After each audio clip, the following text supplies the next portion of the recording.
My art is something that I really guard quite savagely in a way, because it's one thing that I feel like I've created and built from scratch on my own.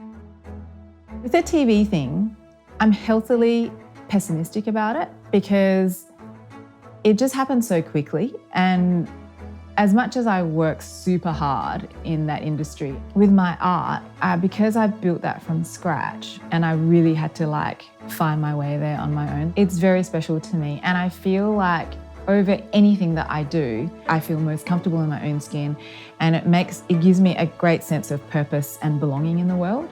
And I learnt that from a really young age, and I think that's why I gravitated towards it as an adult, is when I did feel quite lonely as a migrant kid at school. When I had a blank page in front of me and I could create something out of nothing, I thought, that's a pretty cool feeling, that's a pretty amazing feeling. And when I'm making work, literally there could be a small fire happening in the room.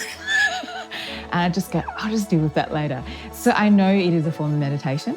I can block out just about anything around me when I'm immersed in it. And that's really what life is about, isn't it? It's like trying to obtain peace. And when I'm making art, that's how I feel. My name is Poh Ling Yeow. I'm an artist and a cook and an author.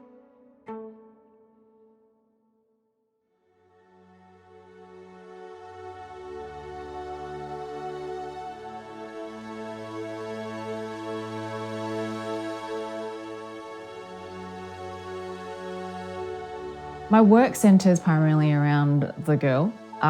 She is autobiographical, and I kind of designed her around all the things that I really didn't like about myself as a kid. You know, a broad face, the squinty eyes. And, you know, I never even had trouble with people teasing me as a migrant or anything like that, because people think it comes from that. I really had no issues with that. And it was only in my adult years that I realised that it was just this sort of self-imposed thing of I'm different. And at the time it was very much about me reclaiming my cultural heritage, because I think I spent so much of my youth trying to deny it and suppress it, because you just want to assimilate and be like, you know, every other Aussie kid. And then I did such a great job of it. Now I'm sort of grappling to kind of get that all back. And that's how the food came in as well, because I can't even speak my mother tongue that well. It's a horrible mess. It's just very mangled. So I've just kind of painted her over and over again, and I use her to tell my stories. So with different bodies of work, there was one where I appropriated a lot of old Chinese landscape paintings and put her in these paintings where she looked lost. And that's how I kind of feel in my culture a little bit, because obviously I look the part, but don't necessarily play the part, because I've lived here for so long and I'm very much Australianised. So whatever I'm going through, I use her to tell those stories.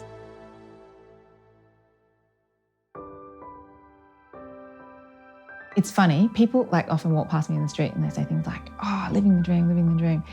And I never think that. I always think living a different dream. And in many ways, I feel like since the whole TV things happened, being on MasterChef and all that stuff, I knew going on the show was going to turn my life upside down, and I knew that I was risking what I knew to be a happy life and a state that I knew I could maintain till I dropped dead and be completely contented. Because by then I was making a stable living out of the art, not making heaps of money, just, you know, enough to pay the bills and never have to stress.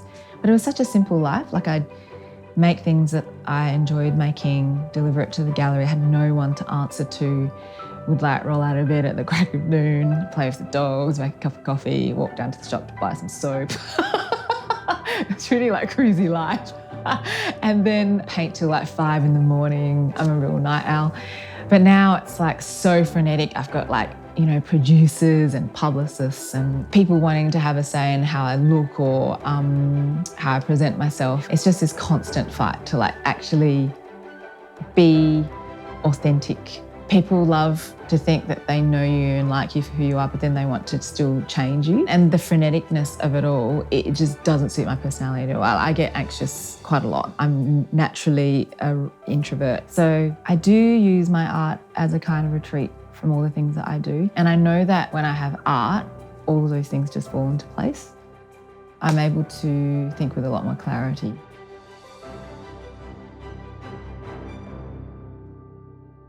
So advice for emerging creators, There's no mystery. I think people like to imbue the whole thing of success with this mystique. You don't have to be original, you just have to be yourself. And then you just have to work like an absolute mental dog to get to where you want. But, you know, look after your mental health as well. Because you're really the best judge of your own work, you're on your own a lot, you're working in a very solitary way, you probably don't come in contact with many people. And so you're constantly in this like whirlwind of, oh, I think I'm a genius. Oh my gosh, I think I'm crap. And then you just suddenly spiral out of control really easily because there's no one there to kind of, you know, in an office space where you've got like people going, oh yeah, that's good, no one to bounce off of. So I think like you have to really keep on top of that, like eat well, make sure you do see friends once in a while.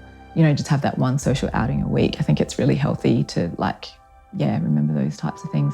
But working hard is probably the most important thing.